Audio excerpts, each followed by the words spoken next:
Hello, I welcome you all once again to my channel Explore Education. I am Dr. Rashmi Singh, Assistant Professor, Department of Education, SS Khanna Girls Degree College, University of Allahabad. And now, after so many days, after a long gap of 1 month, I am ready here to present my next video to all of you. But there is a certain glitch in my computer, uh, so that कि ये PPT download नहीं हो रही है, इसलिए इतना ही बड़ा दिखेगा, है ना. So please kindly manage. तो बात करेंगे ऑर्गेनाइजेशनल डेवलपमेंट की, और ये चल रहा है एमए फोर्थ सेमेस्टर के एजुकेशनल एडमिनिस्ट्रेशन एंड मैनेजमेंट का ये हिस्सा है. उसमें है ऑर्गेनाइजेशनल डेवलपमेंट एक टॉपिक की संस्थागत विकास, है ना. तो ऑर्गेनाइजेशनल डेवलपमेंट क्या होता है, इसका कंसेप्ट देखें तो organisational development refers to a planned systematic and long term efforts to improve the effectiveness, adaptability and health of an organization through planned change in structure, culture and processes. यानी कि अगर जब आपसे संस्थागत विकास पूछा जाए तो ये प्लान्ड है, यानी कि सुनियोजित है. ऐसे ही अकस्मात ही कहीं कोई विकास नहीं हो जाता है. ये प्लान्ड है, सुनियोजित, सिस्टमैटिक तरीके से चला जाता है. लॉन्ग टर्म, बहुत लंबे समय से किए गए प्रयासों का ये परिणाम है. और वो प्रयास किस लिए किए जाते हैं कि सुधारा जा सके. क्या सुधारना है? इफेक्टिवनेस सुधारी जा सके, adaptability and health of an organisation through planned change. हम किसमें चेंज करेंगे? उसकी संरचना में चेंज करेंगे, उसके कल्चर में, और उसकी जो जो उसमें प्रोसेसेस चलती हैं उसमें. अगर डेफिनेशंस की बात की जाए तो रिचर्ड बेकहर्ड ने 1969 में डिफाइन किया OD as a planned organisation wide effort managed from the top to increase organizational effectiveness through planned interventions using behavioral science knowledge. यानी कि बार बार प्लान्ड आ रहा है, यानी कि ये सुनियोजित तरीके से ऑर्गेनाइजेशन वाइड एफर्ट है, ऑर्गेनाइजेशन में इसलिए किया गया प्रयास है, सुधार है, जो कि मैनेज करता है, मैनेज फ्रॉम द टॉप, यानी कि जो टॉप मोस्ट लेवल पे जो एडमिनिस्ट्रेटर है वो इसको करता है, जिससे कि ऑर्गेनाइजेशनल जो आपका जो भी ऑर्गेनाइजेशन है, एजुकेशनल ऑर्गेनाइजेशन है तो एजुकेशनल ऑर्गेनाइजेशन की इफेक्टिवनेस बढ़ाई जा सके. उसमें हम कुछ ऐसा इंटरवेंशन करें, कुछ सुधार करें, और बिहेवियरल साइंस की नॉलेज का उसमें इस्तेमाल किया जाएगा. वेरेन बेनिस कहते हैं कि OD is a complex educational strategy designed to change beliefs, attitudes, values and structure of organisations. वो कहते हैं कि ये एक संकुल व्यवस्था है, ये एक जटिल स्ट्रेटजी है, शैक्षिक स्ट्रेटजी है, जो इसलिए की जाती है ताकि उस ऑर्गेनाइजेशन के बिलीफ, एटीट्यूड, वैल्यूज और स्ट्रक्चर को बदला जा सके. In the education sector, OD aims to improve institutional performance by enhancing leadership, communication, organizational culture, teacher development and decision making system. वो कह रहे हैं कि जब हम शिक्षा जगत में ओडी की बात करते हैं, ऑर्गेनाइजेशनल डेवलपमेंट की बात करते हैं, तो उसका अर्थ होता है कि हमको पूरे इंस्टीट्यूशन की परफॉर्मेंस को सुधारना है. जिससे कैसे सुधारेंगे?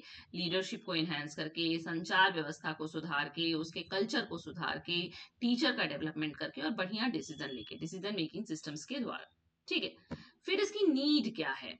नीड ये है कि educational institutions operate in A rapidly changing socio technological environment. जो हमारे शैक्षिक संस्थान हैं वो ऐसे मतलब जो चल रहे हैं, उनका जो ऑपरेशंस हैं वो काम करते हैं किस व्यवस्था में?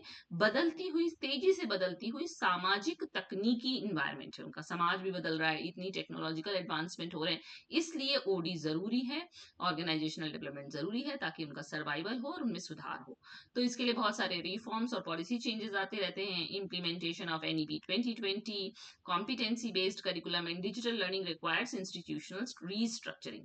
जब एनईपी 2020 आया तो उसने मांग की कि इंस्टीट्यूशनल रीस्ट्रक्चरिंग की जरूरत है. और किसके लिए जरूरत है? चूंकि डिजिटल लर्निंग की बात हो रही है. फिर टेक्नोलॉजिकल ट्रांसफॉर्मेशन. जब टेक्नोलॉजी आई, जब कहा गया कि आईसीटी यूज करना है, आईसीटी को इंटीग्रेट करना है, लर्निंग मैनेजमेंट सिस्टम के लिए प्लेटफॉर्म्स लगाने हैं, चलाने हैं, उन पर आपको अपना डेटा, अपना सारा सिस्टम रन करना है, स्मार्ट क्लासरूम चलाने हैं, तो इसके लिए क्या जरूरत होगी? टीचर ट्रेनिंग की जरूरत होगी, ऑर्गेनाइजेशनल चेंज की जरूरत होगी. और किस लिए जरूरी है? क्वालिटी एश्योरेंस के लिए, ताकि बदलती हुई सामाजिक तकनीकी व्यवस्था में हम गुणवत्ता दे सकें. हमको एक्रेडिटेशन कराना है, नैक की विजिट होनी है, एनआईआरएफ में आपको अपने स्थान को उच्च रखना है, इंटरनेशनल रैंकिंग सिस्टम में आप कहाँ स्टैंड करते हैं, इसके लिए भी जरूरी है कि आपका गवर्नेंस सिस्टम जो है इम्प्रूव्ड रहे और अकाउंटेबिलिटी बढ़े. फिर कंपटीशन अमंग इंस्टीट्यूशंस, बाकी इंस्टीट्यूशन कर रहे हैं, आप नहीं करेंगे तो आप पीछे रह जाएंगे। Universities and schools must continuously upgrade infrastructure, pedagogy and research culture. तो बदलती हुई जो इतनी प्रति कंपटीशन है, प्रतियोगिता है इंस्टीट्यूशंस के बीच में, उसके मद्देनजर भी आपको यानी कि इंस्टीट्यूशन को अपना इंफ्रास्ट्रक्चर, उसमें कैसे पढ़ाया जा रहा है, रिसर्च का क्या कल्चर है, उसको अपग्रेड करते रहना जरूरी है। इसलिए भी ऑर्गेनाइजेशनल डेवलपमेंट की जरूरत है। फिर human resource development, OD enhances teachers professional capacity, motivation and collaborative work culture. OD से क्या होता है कि प्रोफेशनल कैपेसिटी बढ़ती है इंस्टीट्यूशन की, टीचर्स का मोटिवेशन बढ़ता है और कोलैबोरेटिव वर्क कल्चर भी बढ़ता है। ठीक है।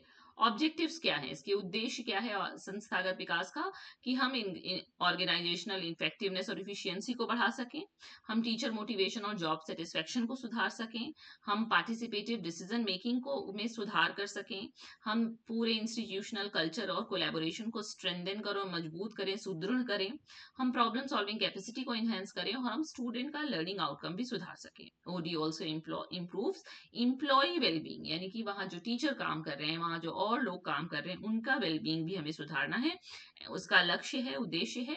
And encourages innovation and research culture in institutions. फिर इसके क्या कैरेक्टरिस्टिक्स हैं, ये देखिए सबसे खास बात जो बार बार डेफिनेशंस में आ रही थी, प्लान्ड चेंज है, ये डेलिबरेट है, जानबूझकर किया हुआ है, अचानक नहीं हो रहा है। ये deliberate and systematic rather than accidental, मतलब कोई दुर्घटनावश नहीं हो गया है, आपने इसके लिए योजना बनाई है। फिर ऑर्गेनाइजेशन वाइड, ऐसा नहीं कि हमको कोई एक डिपार्टमेंट सुधारना है, पूरे इंस्टीट्यूशन को कवर करना है। बिहेवियरल साइंस अप्रोच इसमें इस्तेमाल हो रही है, इसमें आप साइकोलॉजी, सोशियोलॉजी और मैनेजमेंट के प्रिंसिपल्स इस्तेमाल कर रहे हैं। लॉन्ग टर्म ओरिएंटेशन, इसमें समय लगता है, एक सेशन, 2 सेशन, 3 सेशन के बाद आपको चेंज प्रॉपर समझ में आएगा, या कम से कम एक सेशन, इसलिए सस्टेनेबल इंप्रूवमेंट पर बल है। पार्टिसिपेटिव प्रोसेस है, सिर्फ टीचर से नहीं होगा, सिर्फ स्टूडेंट से नहीं होगा, बल्कि teacher, student, office staff, non teaching staff, सबका इसमें पार्टिसिपेशन और जरूरी है। फिर डेटा बेस्ड डिसीजन मेकिंग है, इसमें changes are based on diagnosis and evidence, इस पे डायग्नोस किया जाता है, एविडेंस बेस्ड डिसीजन बनाए जाते हैं। सॉरी। ठीक है। फिर organisational development process in education, अगर हम एजुकेशन में इसकी प्रक्रिया की बात करें तो क्या प्रक्रिया के क्या चरण होते हैं। सबसे पहले हमको प्रॉब्लम आइडेंटिफाई करनी होती है, हमेशा की तरह जब भी आप कहीं चलेंगे तो कुछ भी आपको प्लान करना है तो सबसे पहले आपको आइडेंटिफाई करना है किसके लिए काम करना है, तो प्रॉब्लम को आइडेंटिफाई कीजिए। Detect issues such as low academic performance और पुअर कम्युनिकेशन, हमने कुछ डिटेक्ट किया कि हमारे यहाँ एकेडमिक परफॉर्मेंस बहुत खराब है बच्चों का, तो इसी पे आपको काम करना है। तो आप डेटा कलेक्ट कीजिए, सर्वे कीजिए, फीडबैक लीजिए बच्चों से, उनके माँ बाप से,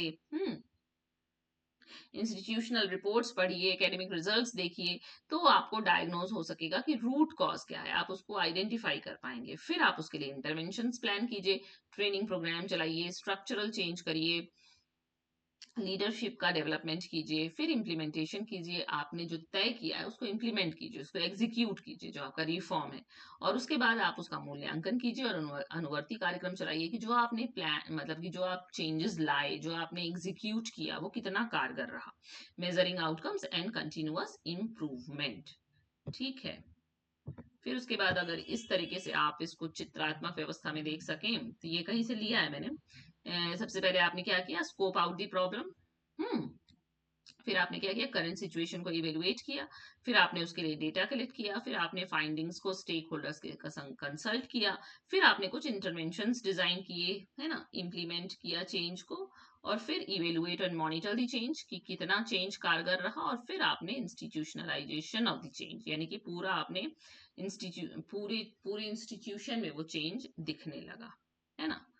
फिर अगर इंटरवेंशंस की बात करें ऑर्गेनाइजेशनल डेवलपमेंट में, तो क्या क्या इस्तेमाल होता है, टीम बिल्डिंग, पूरी टीम के साथ काम करना है, सेंसिटिविटी ट्रेनिंग, लीडरशिप डेवलपमेंट के प्रोग्राम आपको चलाने होंगे, कॉन्फ्लिक्ट को रिजोल्व करना हो, पूरे ऑर्गेनाइजेशन में आपको काम करना है, तो बहुत जगह कॉन्फ्लिक्ट अराइज होता है, बहुत सब लोग एक ही बात के लिए एकमत नहीं होते हैं, तो कॉन्फ्लिक्ट होता है, उसको रिजोल्व करना पड़ता है। ऑर्गेनाइजेशन की रीस्ट्रक्चरिंग करनी पड़ती है और परफॉर्मेंस अप्रेजल सिस्टम लगाना पड़ता है कि कितना आपने का परफॉर्मेंस का अप्रेजल क्या है, अप्रेजल का मतलब होता है आकलन, है ना। और फिर उसके बाद कुछ चैलेंजेस भी हैं, इतना आसान नहीं है कि कोई चीज आपने सोची और आप उसको इम्प्लीमेंट कर लेंगे। सबसे बड़ी समस्या क्या है? Resistance to change among staff. जो स्टाफ है वो चेंज नहीं होना चाहता। जैसे हमने कहा, आपने ये आप गाइडलाइन ले आए कि आपको हफ्ते में 3 दिन ऑनलाइन और 3 दिन ऑफलाइन पढ़ाना है। तो हो सकता है ऑफलाइन जो पढ़ाना चाहे वो ऑनलाइन ना पढ़ाना चाहे, जो ऑनलाइन पढ़ाना चाहे वो ऑफलाइन ना पढ़ाना चाहे। तो रेजिस्टेंस होता है कि हम परिवर्तन के प्रति लोगों के मन में रेजिस्ट करते हैं, उसका प्रतिरोध करते हैं, है ना। फिर ब्यूरोक्रेटिक एडमिनिस्ट्रेटिव स्ट्रक्चर्स, इसमें समस्या आ सकती है। फाइनेंस की आपके यहाँ कमी हो सकती है। एजुकेशनल लीडर्स के पास ट्रेनिंग की कमी हो सकती है। और ये सब मिलकर जो ऑर्गेनाइजेशनल डेवलपमेंट के लिए आपने इनिशिएटिव लिए होते हैं, उसके इफेक्टिवनेस को कम करता है। तो कुल मिलाकर आप क्या कह सकते हैं कि organisational development is a strategic mechanism for institutional transformation in education. यानी कि एक स्ट्रेटेजी के तहत चलने वाली प्रणाली है, जो कि शिक्षा में हम इंस्टीट्यूशन का ट्रांसफॉर्मेशन करना चाहते हैं, उसका रूपांतरण करना चाहते हैं, इसलिए चलाई जाती है। बाई इंटीग्रेटिंग बिहेवियरल साइंस, ये बात बार बार हुई कि साइकोलॉजी के, सोशियोलॉजी के, मैनेजमेंट के आप इसमें प्रिंसिपल्स लगाएंगे, आप इसमें पार्टिसिपेटरी लीडरशिप को प्रमोट करते हैं और सिस्टमैटिक चेंज मैनेजमेंट को भी प्रमोट करते हैं। इससे क्या होता है कि जो ऑर्गेनाइजेशनल डेवलपमेंट है वो एजुकेशनल इंस्टीट्यूशंस को इस योग्य बनाता है कि वो टेक्नोलॉजिकल, सोशल और पॉलिसी चेंजेस चेंजेस के प्रति अनुकूलित हो सके। तकनीकी जो परिवर्तन आ रहा है, जो सामाजिक परिवर्तन आ रहा है, जो नीति हमसे परिवर्तन चाहती है, जैसे राष्ट्रीय शिक्षा नीति 2020, उसके लिए हम योग्य बन सकें। वाइल इसके साथ ही साथ और क्या होगा, टीचिंग सुधरेगी, रिसर्च और गवर्नेंस आउटकम्स में भी सुधार होगा। तो ये छोटा सा टॉपिक था, लेकिन फिर भी अगर पता ही नहीं है ऑर्गेनाइजेशनल डेवलपमेंट तो क्या लिखेंगे। यानी कि ऑर्गेनाइजेशन के डेवलपमेंट के लिए किए गए प्लान्ड चेंजेस, डेलिबरेट चेंजेस जो आपने जानबूझकर किए हैं, सिस्टमैटिक है ना। और इसमें इसके ऑब्जेक्टिव्स हैं, इसकी प्रोसेस है, इसकी हायरार्की है, इसके पद हैं, फिर कुछ समस्याएं भी हैं, और फिर सुधार भी, कैसे आप इंटरवेंशंस करेंगे, क्या चैलेंजेस आएंगे। और निष्कर्ष रूप में ऑर्गेनाइजेशनल डेवलपमेंट क्या है? ओवरऑल ऑर्गेनाइजेशन को सुधारने के लिए किए गए डेलिबरेट चेंजेस हैं। Okay, so it was a small topic but it's मतलब still it is in your course. सो पूरी संभावना है कि इस पर कोई ना कोई लॉन्ग या शॉर्ट क्वेश्चन पूछा जाएगा, तो आपको पता होना चाहिए organisational development. Okay, it lies in the fourth semester of MA, Educational Administration and Management. Okay, so thank you and don't forget to like and subscribe my channel. ये मैं चेक करती हूँ कि ये क्यों नहीं डाउनलोड हो रहा था, इस वजह से ये स्लाइड फुल स्क्रीन मोड में नहीं आ पाई है ना। ओके।